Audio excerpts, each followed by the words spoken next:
It's a very special weekend for my parents and my family. My father and mother, Joe and Nancy Dorner, will be celebrating their 50th wedding anniversary. And they're going to actually be at the 10:45 Mass with their 4 daughters, their 4 son-in-laws, and their 12 grandchildren, and yours truly. And there's going to be quite a few friends there also. Growing up in this area, I think we're going to have a pretty full church. We'll see what happens. But moments like this, I think, are good times to stop and reflect, not just for my family and me, but for all of us when we think about anniversaries and celebrations like that and what they mean. And I think it's a good time to really give thanks, and I certainly am thankful as I remember many of those 50 years that they lived together. Of all the blessings God has given me, I think one of the greatest has been being a part of the Joe, G, and Nancy Dorner clan. And a big bonus also has been that for the most part, they all kind of like me. They're very tolerant and understanding lot. But in our gospel today, we hear of a man going on a journey, leaving his servants behind for a while with talents that they're supposed to invest. Jesus is that man who goes away for a while and leaves us, his servants, with certain talents that we are to invest. And when he comes back, please God, when he looks at us and sees us, he'll be pleased with what we've done over the last 50 or 65 or 85 years, how many years he gives you and me. Some of us have been blessed with more, some have been blessed with less, but as we saw in the gospel, it really didn't matter what we were blessed with, it's what we did with it. That's what really mattered. I think in God and his providence, we don't have to be envious, because God in his providence gives to each of us exactly what we need, not too much, not too little. But what he will be very concerned about is how well we invest those talents. In thinking about my parents, I think they did pretty well. I shouldn't let this out, but they're not perfect yet. Of course, they had 4 daughters and me to make sure it wasn't too easy for them. We gave them a run for their money over these last years. And now they have 4 son-in-laws and 12 grandchildren to help us out in this effort. And I think that's a good thing, because I'll tell you one thing, they've never been bored in their life. They've always had something coming at them. Keeps it interesting. And I don't know, I think that's why when you see them, for people being in their mid to early 70s, they look rather young. We kept them young. Like forcing them to go through fire, like gold is refined in a furnace. And isn't that what kids are for, right? Keep your parents young? That's kind of what we tried to do. But through it all, one thing that came out pretty clearly is that they love us very much.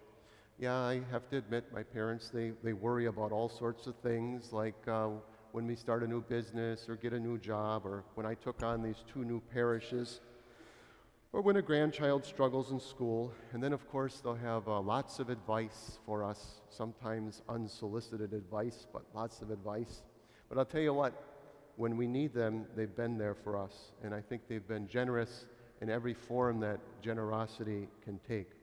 And over the years, there's been times I've had to stop and turn to my sisters and say, they really do love us. Not that we ever doubted it, but once in a while, it just really comes through. Boy, they really do love us. Even that tough guy, my dad, who's got that tough exterior, doesn't like to let on, but slips out every now and then. He's got a real big heart of gold, almost big enough to match my mother's. And I know we don't deserve it, but it has been a real blessing and an honor to be surrounded by that kind of love and affection. But I have one criticism for my parents as we get together and celebrate their 50 years. Actually, it's a criticism I have for a lot of people these days, and a criticism I have for myself. When we look back on special occasions like this, we worry way too much. We worry way too much. And at the 10:45 Mass, I'm going to say that. Mom and Dad, don't worry so much about us. God has got our back. We'll do okay. We'll be all right. It's true.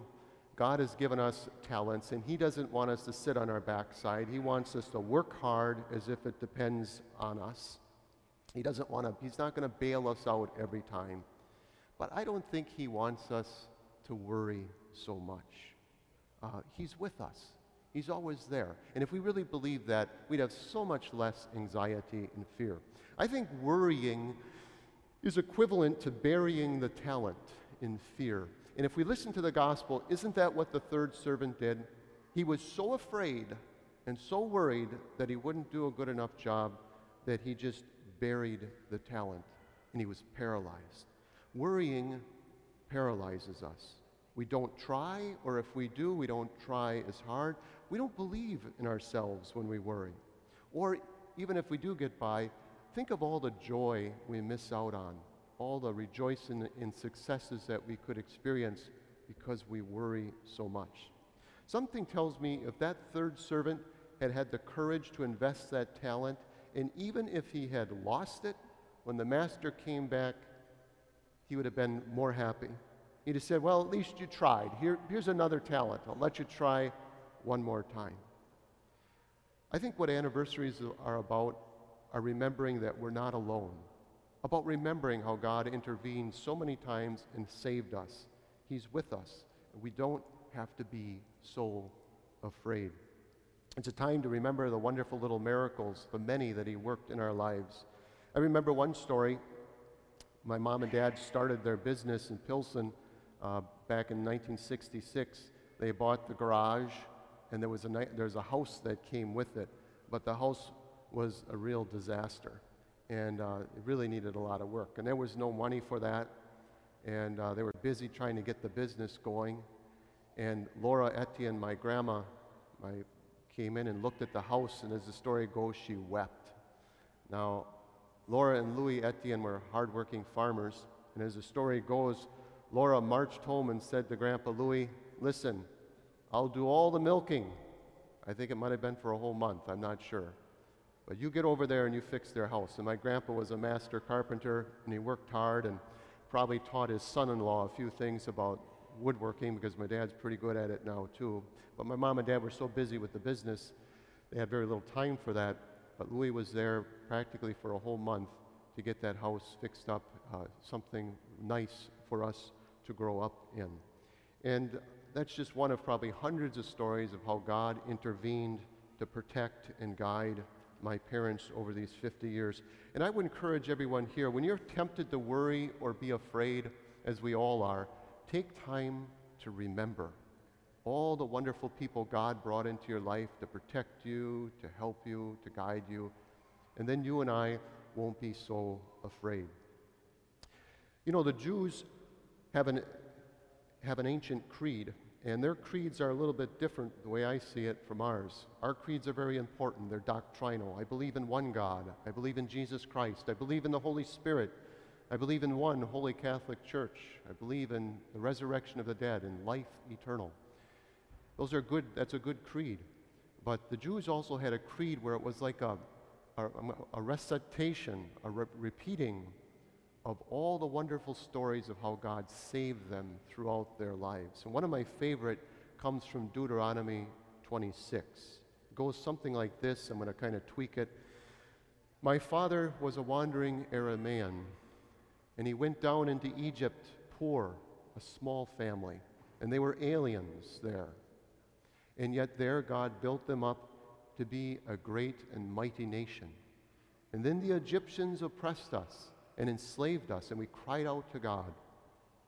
And he came down with a mighty right arm, and he freed us. He brought us through the Red Sea. He crushed the Egyptians' army. He brought us into the desert, and out of dry rocks he brought water. And he brought down quail from the heavens and bread from heaven to sustain us for 40 years. And then finally he led us into a land flowing with milk and honey. And I think they would, whenever they were afraid or had anxiety, they'd remember all the ways that God saved them throughout their history. I'd encourage everyone here to do the same thing in your life. When you're tempted to think, where is God? What's going on? I'm afraid. Look back into the history of your life, especially on anniversaries and special celebrations, and see all the wonderful ways that God saved you and me. Remember, write your own personal creed to supplement our great official creeds of the church, where you just write down those stories and go back to them.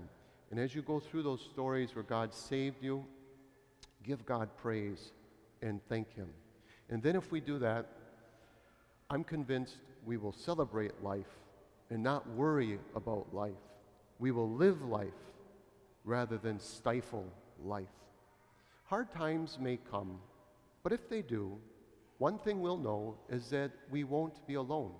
He was with us in the past, He's with us today, and He will be with us in the future. And then when the Lord returns, He will be pleased with what we have accomplished with our talents, because we were not afraid. Rather, we were confident and we were strong.